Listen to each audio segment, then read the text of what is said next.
All right. Well, thank you all for coming. I'm Taya Cohen. I'm currently serving as president of IACM. Uh, After our first virtual conference, we started thinking about a virtual seminar series. It didn't get off the ground until this year, and I want to give great thanks to Ray Freeman for spurring us into action, coordinating, and forming a committee. Gian Cow, who's going to be the moderator today, also Celine Kesabir, Jessica Lee, Michelle Mann, have all put together this wonderful seminar series. Today is our first one. As you saw in the announcements, are trying to find times that work for different time zones. That was a big challenge with the virtual conferences, as all of you know. So the different seminars we have will, I think we're alternating between two different time zones. Some of them, like today's, will be recorded.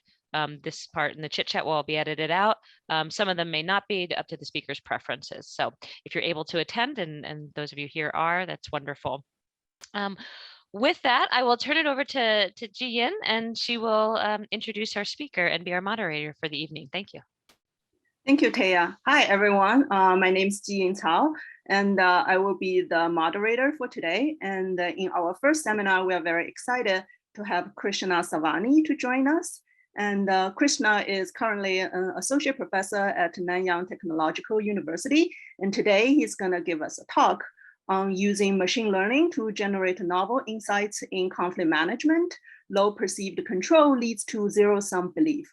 And we will have 25 minutes talk at the first, and then we will have 20 minutes Q&A at the end. All the mics will be muted now, and we will unmute it when it is a Q&A session. Welcome, Krishna. Now I will pass the mic to you. Thank you, Jean, and thanks, Ray, and the committee for inviting me to present in this virtual session. I'm really glad to have this opportunity to share some of my this is an early stage project, and looking forward to hearing your questions and receiving your feedback. So so this research is in collaboration with Abhishek Sheetal, who's the machine learning expert here, and Freeman at Vanderbilt University. So let's think a moment about how we come up with new research ideas. Right? Oftentimes, we might be involved in some intense discussion with our colleagues and students, and through the conversation, you might get an idea. Oh, maybe this might be a hypothesis we could test. Oftentimes, we might be reading a paper or thinking deeply about some issue, and a light bulb goes on, and we are like, oh, maybe this is an idea that I could test out. Sometimes we might just be going about our everyday lives, in a crowded shopping mall, which I'm guessing most of us will probably not be doing very much these days. But we might see people engaging in some unusual behavior, and that might give us some ideas. Oh, maybe there are some generalizable principles underlying this. Or you might be reading the literature and notice some big holes or gaps, and you might decide that the gaps are important or interesting enough to fill in. So now these are certainly excellent methods to generate novel ideas and have led to the massive body of scholarship that we have at our disposal today. But yet, if you're trying to come up with solutions to an important problem, it is always possible that through this process of through these processes of generating novel ideas, you might still miss out on some important cause-effect relationships. So now, most of the strategies that we use for deriving new hypotheses follow deductive reasoning. We often come up with some general principles. So it could be established theories in the field or a combination of existing theories, maybe applied to a given context, which allows us to make some specific predictions, which we then test out in our experiments.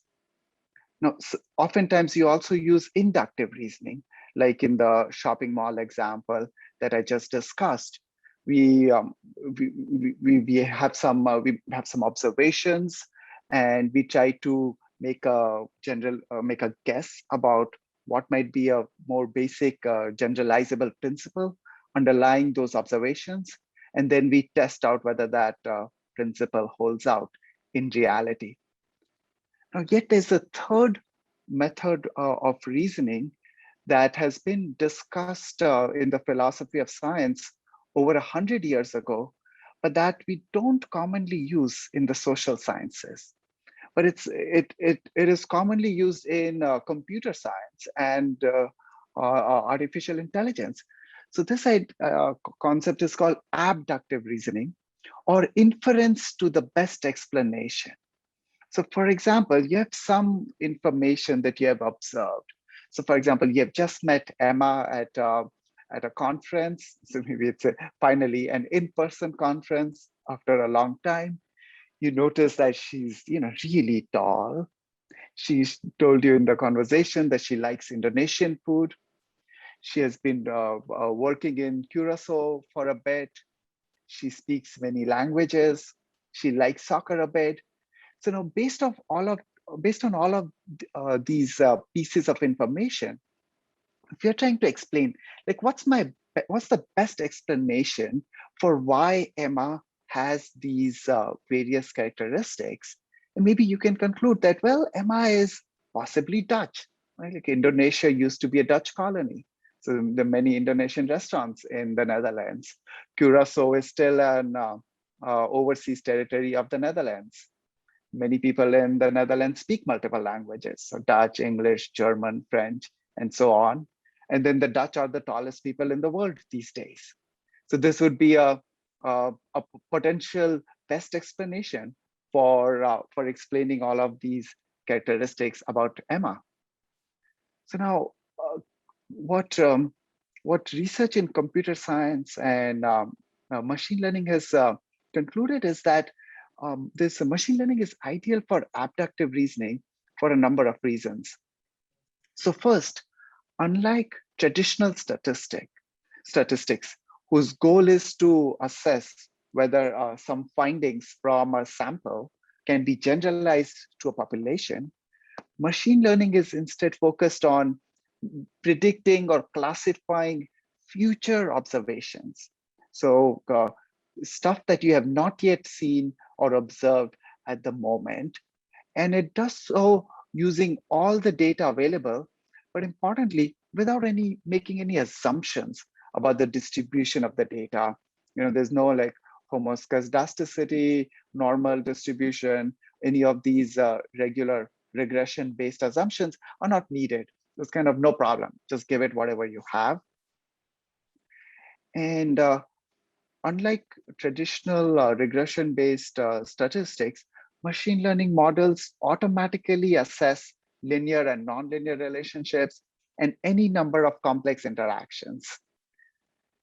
And once a machine learning model has been built, researchers can then unpack the model, look into it to sort out important versus unimportant predictors of the outcome variable, and even to discover new predictors. So essentially, you're trying to classify people into different groups. So people like, maybe different conflict negotiation styles, conflict management styles, for example. And then through this process, you can say, what are the most important predictors of conflict management style based on this set of potential predictors? So in this case, you kind of quickly jump to the most likely explanation for the given outcome. So in the natural scientists have been using this procedure with increasing frequency over the past decades. So in 2014, a review paper in Science discussed recent examples in which researchers used machine learning and artificial intelligence methods, not just to test their own hypotheses, but to even make scientific discoveries. For example, just last year, researchers discovered a novel antibiotic that kills strains of bacteria that are resistant to all known antibiotics using machine learning. Now, of course, this, because it's new, they're trying to solve a new problem for which there is no known solution. There is clearly no like existing theory or existing theoretical framework that would have led to this discovery. This was precisely why the researchers said, our theories are not good enough. Our knowledge of how bacteria and antibiotics work are insufficient. So let's just suspend our assumptions and instead let the machine learning model tell us what is the best candidate for killing this bacteria. But of course, the researchers didn't just stop at the machine learning stage. Once the machine learning model said, like, use this antibiotic, they actually took the bacteria in the lab, doused it with that antibiotic, and tested whether the antibiotic worked.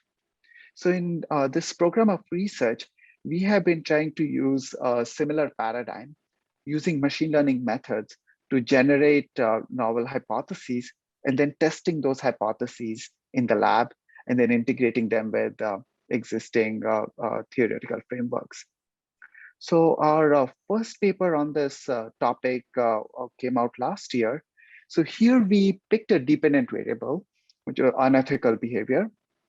So this research was conducted right in the middle of COVID, and there were many people were like hogging, like hoarding food and toilet paper, hand sanitizer, stuff, things that had become public goods that everyone needed, but some people were just stocking their storerooms full of that. So we thought, can we use machine learning to identify potential important antecedents of unethical behavior of this sort, and which you can then test out, which we then verified using experiments.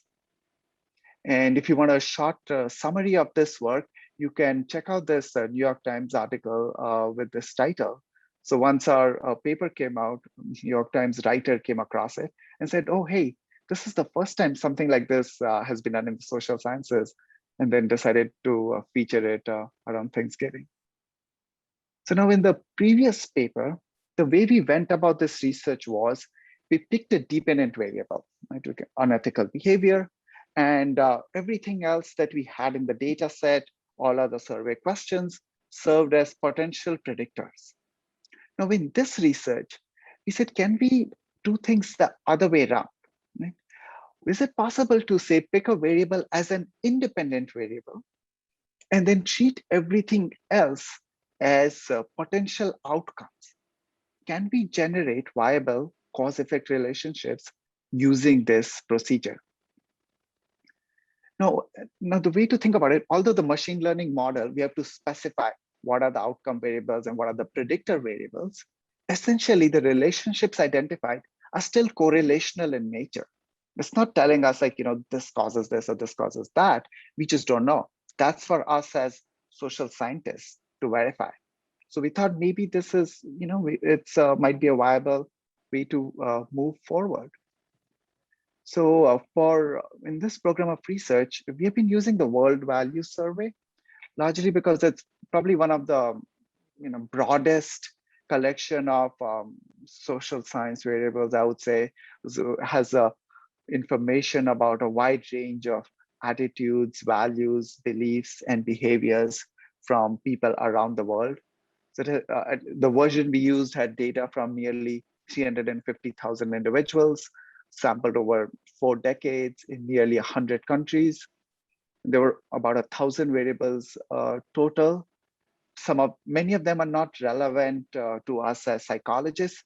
So we spent a lot of time sorting through those variables and only retaining variables that were meaningful psychologically and are culture general. Now, the World Value Survey asked participants different questions in different years and in different countries, which means that the data set is very patchy. About 3/4 of the information in the merged data file are just missing. So now with traditional multiple imputation measures, we can impute missing values if they're missing at random and only missing sporadically. Here, the values are not missing at random. They're missing systematically. The questions were not asked, and it's not sporadic at all. It's like massive. Most of the data is missing. But it's no problem for machine learning methods. There's an algorithm which we could just feed in the whole data set. It takes about a month on a very high-powered computer, and it tries to learn the joint probability distribution of these 700 and something variables, and then just ends up filling in the matrix. So we end up with a completed file that we can use. So here, the key independent variable that I was interested in was this question in the World Value Survey: how much freedom of choice and control do you have in your life? So I picked this question because I have an existing program of research on the choice mindset, which examines how just making the idea of choice salient influences people's decision making. And this is the closest question in the World Value Survey that came to that. Now, of course, you can examine this as an outcome variable, like, under what circumstances people feel more that they have more choice and control. But in my program of research, I've been using choice as an independent variable, not as a dependent variable. So I was insisting what kind of outcomes it might be, it might predict. But of course, in the model, I still treated this question as the dependent variable. But again, the machine learning doesn't care what we classify as independent or dependent. And then as potential predictors, so the information that the model was using to predict people's sense of choice and control were like all of their other culture, general attitudes, values, and beliefs contained in the World Value Survey. Oh yeah, it's just a geographical representation of the countries in which the World Value Survey was conducted. So most parts of the world are well represented, except for sub-Saharan Africa and to some extent Central Asia. So we built a deep learning model in which we took some 700 questions. They were fed to multiple like intermediate layers. I think this talk is too short, so I don't have enough time to explain in detail how this deep learning model works. But this is complex. So if you're running a regression, you would have 708 coefficients, right? One for each independent variable. But in this deep learning model, we had about 7 million total parameters. So this is complex. So just from the same 700 variables, it's trying to extract much, much more information than you possibly can with regression. So now machine learning models are very good at learning the data set. So they can, just figure out like, okay, if a person answers these questions, then because I saw that person in previous iterations, I know this was their sense of control. So I can just like quickly guess it. So we go through a lot of effort to prevent this sort of overlearning. We want the model to learn generalizable relationships. So in this study, we first set aside 10% of the World Value Survey data, just completely hid it from the model. So the machine learning model never saw it. Only the 90% of the data was used to build the machine learning model. And then even here, in every iteration, only 70% is used to train the model. And then 20% is used to test the model in that round. And then this 70-20 split is reshuffled. There's a new split, and then the same cycle repeats for over like hundreds of iterations. So through this process, the model is kind of updating its set of weights, all of the lines that you saw on the previous slide, and trying to basically make sure that it has high accuracy in the 20% of the data that it's tested on after every round. And once the model is stabilized, it says, okay, I've learned enough, I cannot get any better. We kind of pause the model building process. We feed it the new data, the 10% that's hidden, and then use it to and assess the model's accuracy. Now, in this case, the model was predicting a continuous variable on a 1 to 10 scale. participants' sense of control. So in the 10% of the data that the model was not exposed to, so the correlation between the model's accuracy between participants' actual sense of control and the predicted sense of control was really high, like 0.9. So the model, based on participants' other attitudes and values, it can predict their sense of control and choice with very high accuracy. So this was reassuring. Okay, we have a good model. But then our key interest was not just in prediction, but in trying to generate novel hypotheses. So then once the model was built, we kind of looked into the model. We said, which of these 700 variables makes the biggest difference to the model's predictions? And the procedure that we used was called like a permutation-based feature importance.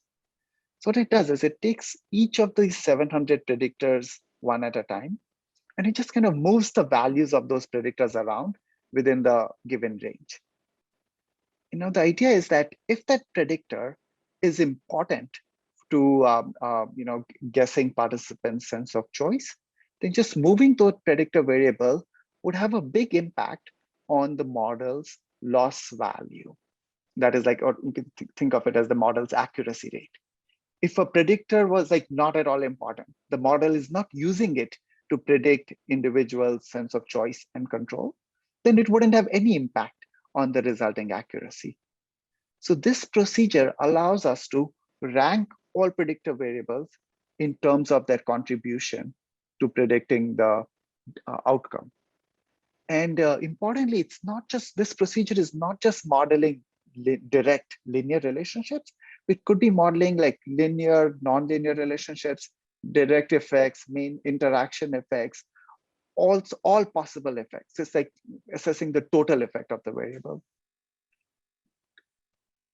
So these are the top predictors of belief in, or like people's sense of freedom of choice and control.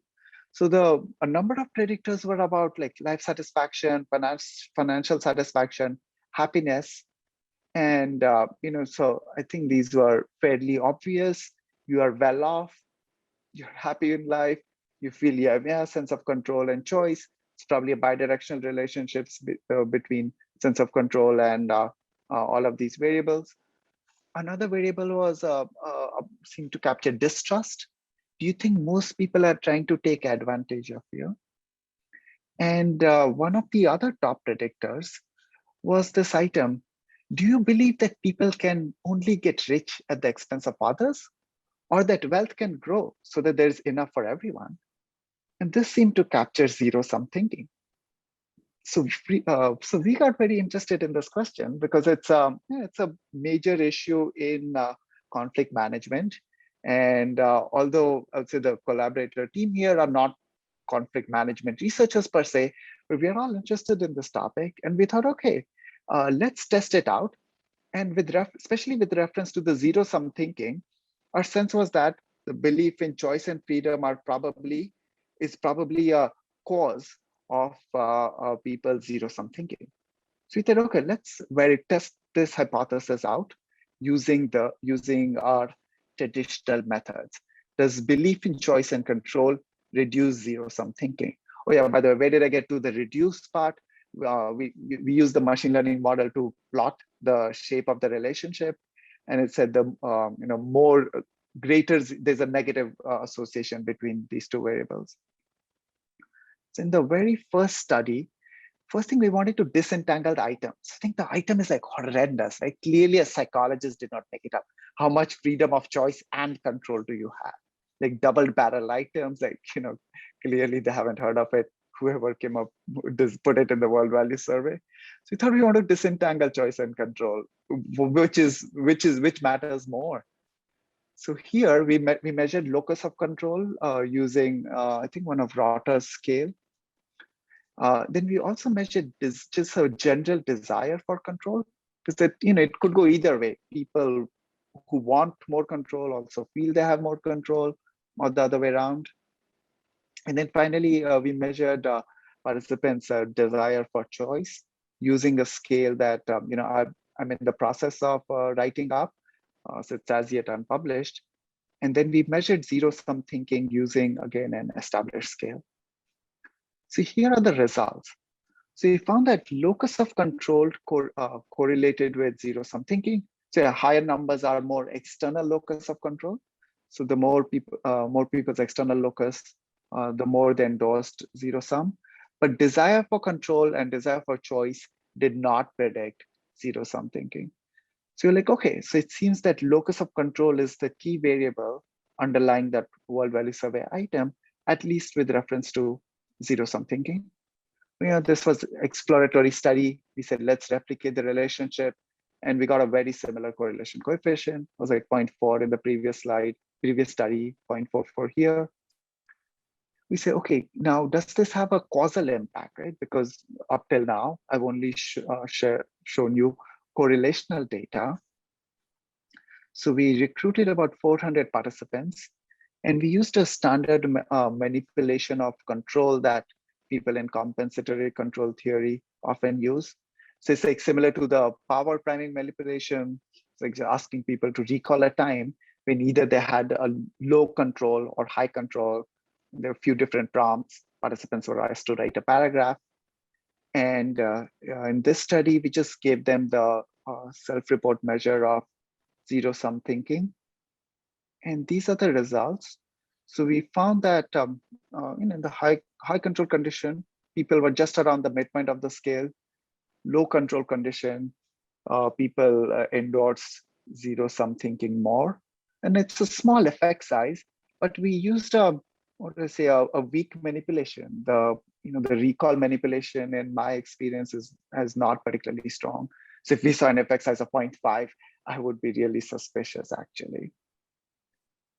And then we thought, okay, let's try to conceptually replicate the finding by changing the dependent measure around, because we have just been using that scale of zero-sum thinking until now. So we stuck with the same manipulation. And for the dependent variable, we presented people with a few scenarios in which they did something small for others, right? So like when entering a building, you kind of hold the door open. So like, the other person gets in front of you, or maybe it's like, it doesn't really matter, but maybe it's a bank. And then the other person is in the line in front of you just because you held the door open for them. So there's like, ambiguity in how you can interpret it. If there's someone waiting in line behind you at a grocery store, they just have one item. Would you let that person go ahead? Someone's in a hurry to order food, or you're in a bus, crowded bus, you're sitting in the aisle seat. Would you scoot into the window seat? And then for each scenario, we ask participants, like in this scenario, do you think like, nobody has won, nobody has lost, non-zero-sum thinking, or like there's a clear winner and a clear loser, which is more like zero-sum thinking. And once again, very similar to the previous study, we found that those in the low control condition were more likely to say that in these scenarios, someone lost, someone won. Very similar effect size. So in the current ongoing studies, we are trying to test this out in with a more behavioral dependent measure. So you're running a lab study with an integrative negotiation task. And we're trying to see in dyads in which both members recalled a time in which they had high control, whether the dyads end up with more points overall compared to one in which low control, also prisoner's dilemma again. I'd be happy to hear your suggestions about other paradigms. And just more broadly, this kind of the combination of the previous research and this research suggests that machine learning can be used as an aid in the process of scientific progress. If you have an outcome variable that you really care about, machine learning can help identify an important cause or one of the most important causes from a range of potential causes available. But also if you have a potential cause in hand, and you're interested in different outcomes that it might predict, machine learning can help you with that too. And essentially, if there are important phenomena that you are interested in, instead of just relying on our intuition, machine learning can allow us to converge more quickly on important cause-effect relationships. And although this process is atheoretical in that the machine learning is not constrained by our theories, the accumulated findings about important cause-effect relationships can help build more complete social science theories moving forward. I think let me stop here and move on to questions. Thank you.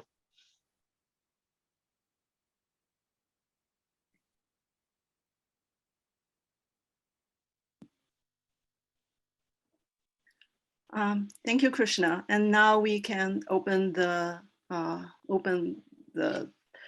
it to the audience, and anyone, if you have any questions, please feel free to unmute yourself. So, well, I'll jump in if no one else is yet. So Krishna, we've talked about this a little bit before. I mean, so in a sense, the machine learning part is like, brute p-hacking. I mean, massive brute p-hacking, but I guess it's backed up by more causal relationships later, which I guess should alleviate the concern with p-hacking. But at the front end, it's like p-hacking taken to the nth degree, right? Well, I would disagree here. In p-hacking, there is something that people are looking for, right? I want this effect significant, and let me say how I can get it significant. But here, like, there's nothing that I didn't have any stake on it, right? Like in the unethical behavior project, we're open, right? Whatever comes up, and we see what makes sense. Of course, from the list of top predictors, we decide what we want to pursue. But in these cases, we don't really have an agenda. Like, there's no particular relationship that I want to verify. Like here in this outcome variable that we were interested in, again, it's just, we could have looked at distrust, we could have looked at zero sum. Zero sum was more interesting to us, so we decided to study it. So in that sense, it's, I'd say not quite p-hacking, but it's, agree with your intuition that this is what brute force empirical, kind of like completely data driven. Mm-hmm. But yes, and the first stage is completely data driven, but that's not the whole story, right? Once you have a set of options, then we as researchers decide what we want to pursue, what makes sense, what is important in the world right now. Mm-hmm. And in that case, the second half of the research follows the usual procedures that we use. Yeah, Jay? Yeah, I have a sort of an observation or question of my own, but just to follow up on that discussion, what this feels like to me is a quantitative version of doing qualitative research first to try to find out what people seem to be thinking and saying, and then using that to derive hypotheses that we take into the lab or into planned research to try to confirm. And so it seems very much like an initial exploratory piece, a fishing expedition, but an exploratory piece to do that hypothesis generation. So it's, it's just really interesting to think of quantitative work serving that purpose instead of qualitative. But what I wanted to comment on, when you did the initial machine learning analysis and found that there were these, I think there were 3 like kind of positive qualities, and then there were 2 kind of competitive worldview zero-sum qualities. And it reminded me very much of Jer Clifton's new work on primal worldviews. I don't know if you're familiar with that. Jer's at Penn, I believe, Wharton maybe, and is looking at kind of trying to cluster beliefs that people have about fundamentally how the world works. And I know that 2 of those beliefs have to do with the degree of benevolence or goodness of the world, which I think you captured, and then the degree of kind of a competitive, not quite dangerous, but just a competitive world, which you've also captured. And then I think he found one more dimension. So just as a suggestion, it might be useful to you to take a look at that work. And it seems like what you're doing in some ways is using a massive data set to confirm the factor structure of what he's found in multiple studies. Oh, thanks. It's very useful. I'll make sure to follow up. And loved your analogy. this is very much parallel to doing an ethnographic study up front to get an ideas. Yeah, Cynthia. Hi, yeah, thanks for interesting talk. So I started thinking about, of course, the why. Why do you think, as you get further into the studies, why these effects are happening? What do you think's driving the effects of control, for example? Is it some sort of emotional response? Is it the compensatory control type of stuff, or maybe you're seeing more structure in the environment, and therefore things are more black and white? I'm curious your thoughts on that. Yeah, so my sense was maybe there's a greater sense of threat under low control, that people feel, the world is not as it should be. And especially if I'm in a weaker position because I don't have a sense of control, I have a low sense of control, then others might try to take advantage of me. And I won't be able to, won't have enough agency in the situation to counteract them. So maybe some sort of a threat perception might be a potential mediator. Yeah, that makes sense. Thanks.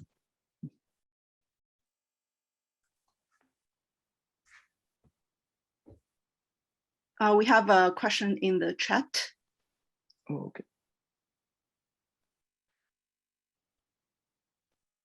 So how can machine learning handle the limitation of the input data from which the potential hypothesis could be retrieved? For example, how could the bias in the original data be alleviated, if not eliminated, or would it not matter at all since all the hypotheses will be tested in the new studies?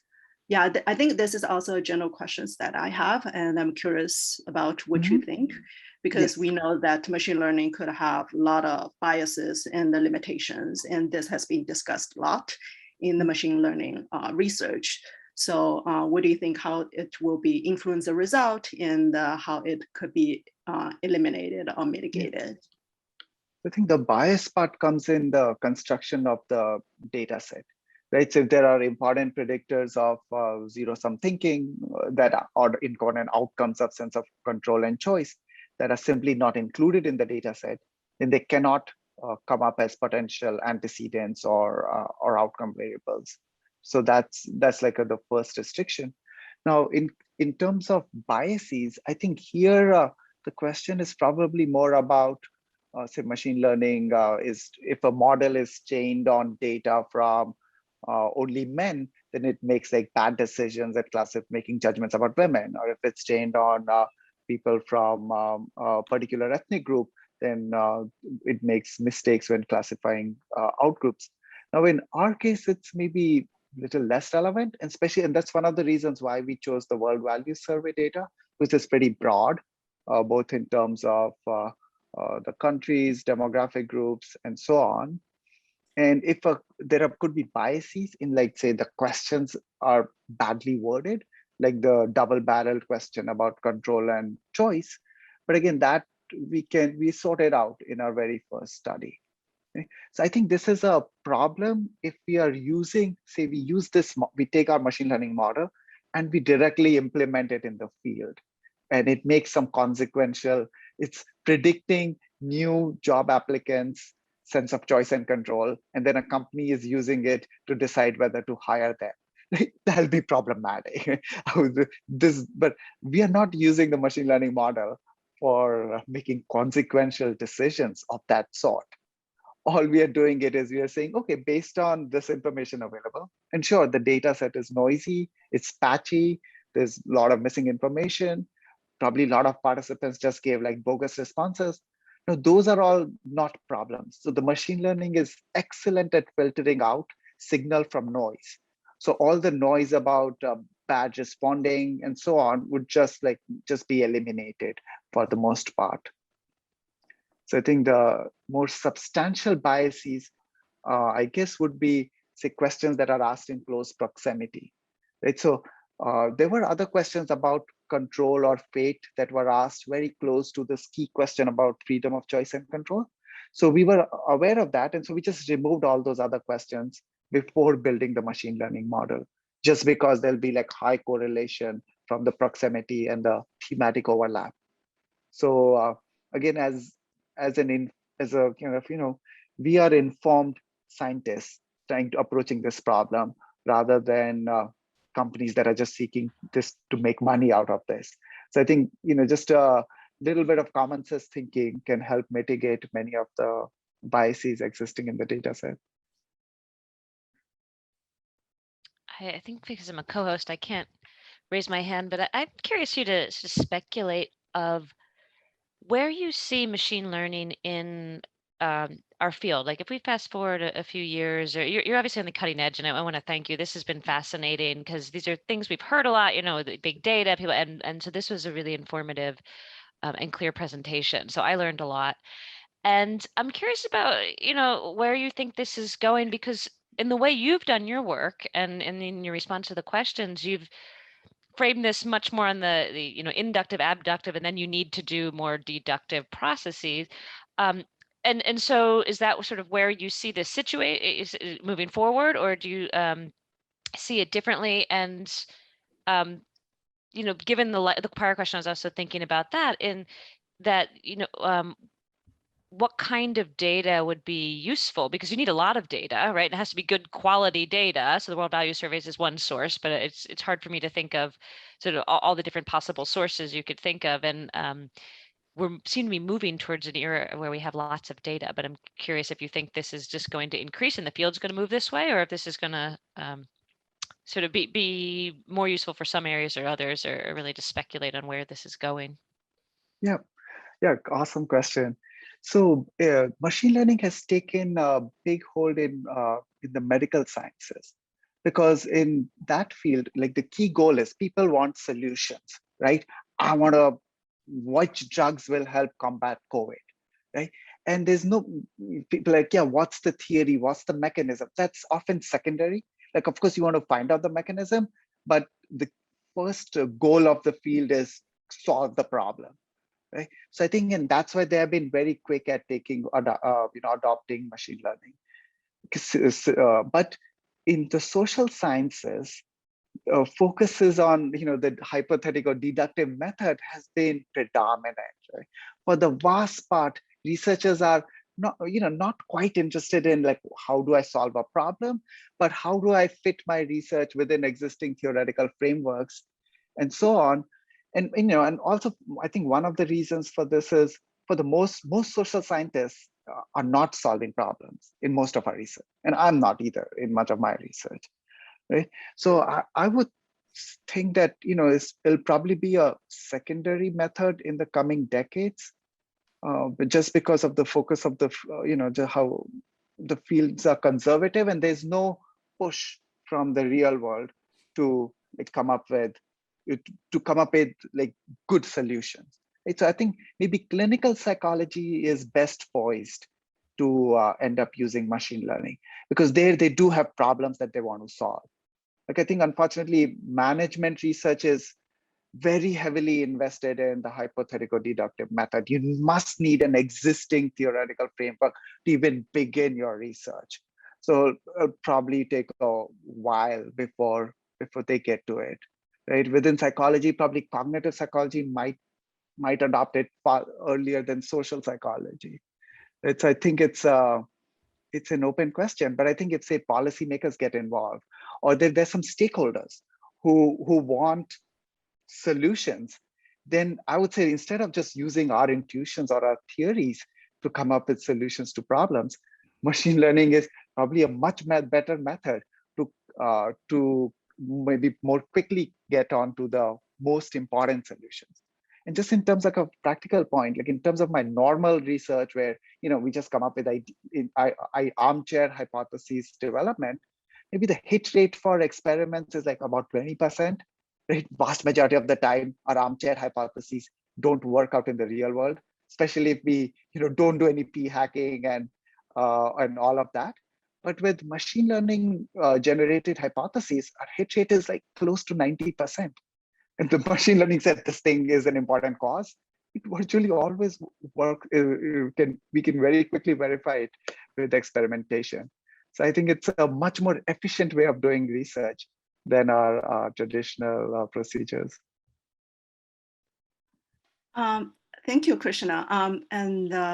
Just for the sake of time, I think we only have time for one last question. And I think Jessica raised a question in the chat.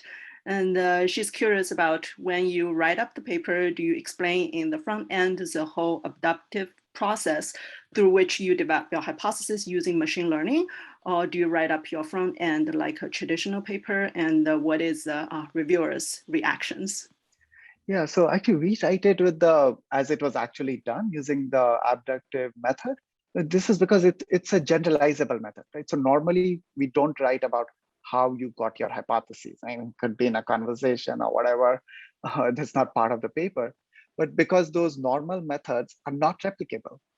But this is a scientific replicable method that anyone can use. And so we do start with it. But yeah, there's, most reviewers are very skeptical. And they're like, why do you need machine learning? Why can't you have thought of the hypothesis yourself? I'm like, well, proof is in the pudding. I just didn't. And I needed the machine learning model to tell me. I've been working on choice for 15 years. I didn't think that zero-sum thinking would be an outcome of choice error control. The machine learning model told me, and then that's how I stumbled.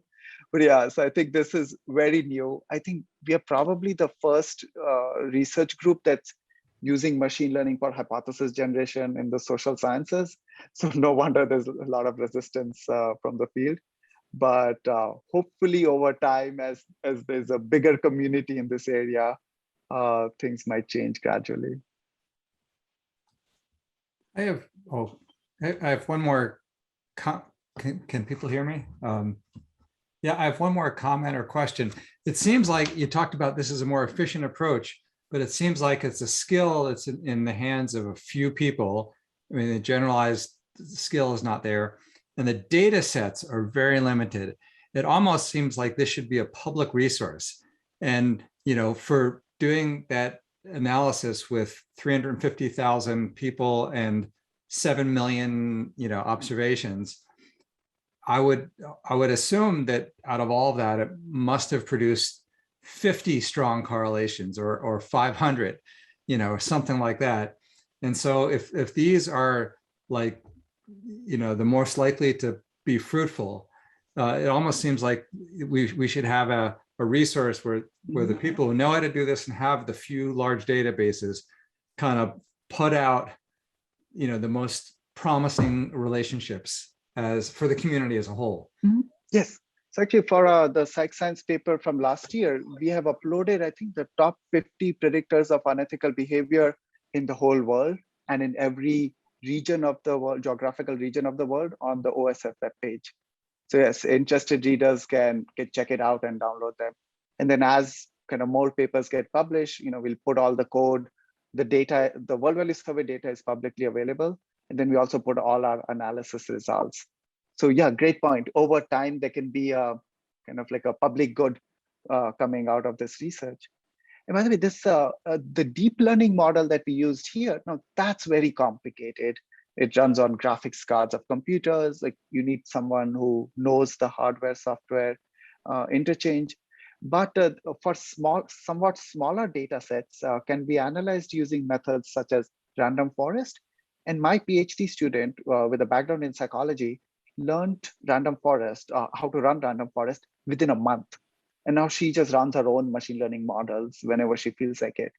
And so this is something that we can easily teach graduate students. And that, and you don't need very large data sets. The data set, maybe even 1,000 participants. But if you have a lot of information, like you have like 100 variables from 1,000 participants, regressions would fail, but you can use machine learning in those cases.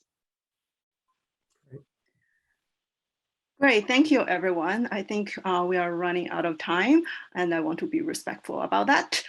So before we close the presentation, I just want to draw your attention to the chat. And we have some very interesting discussion in the chat. And also Cindy shared a piece of very interesting article about machine learning in the chat. So if you are interested, you could also go and click and look at it. Also before we wrap up before we wrap up the seminar today, I also want to quickly share the information about next seminar. And in the next seminar, which is on November 1st, 11 a.m. on the East Coast time and 11 p.m. on Singapore and the Beijing time, we will have our second speaker, Robert Livingston, and he is gonna give us a talk on his new book, The Conversation, How Seeking and Speaking the Truth About Racism Can Radically Transform Individuals and Organization. So if you are interested, please mark your calendar and we will send out the registration information very soon. All right, and I look forward to see everybody there. And thank you, Krishna, for giving us such a great talk. Thank you. Yeah, I enjoyed this session and the questions. And by the way, I'm happy to stay around for a bit if people want to talk more. Thank you all. Thanks to the organizers. Thank you for a great talk. And thank you everyone for attending our first ever ICM virtual seminar series. More to come. So hopefully this will be a monthly event at whatever time and whatever time zone. And I look forward to seeing you each month. It will be fun seeing you in between our annual meetings, which by the way, is still scheduled for in-person in Ottawa. So looking forward to July. Let's everybody stay healthy and, virtually until then.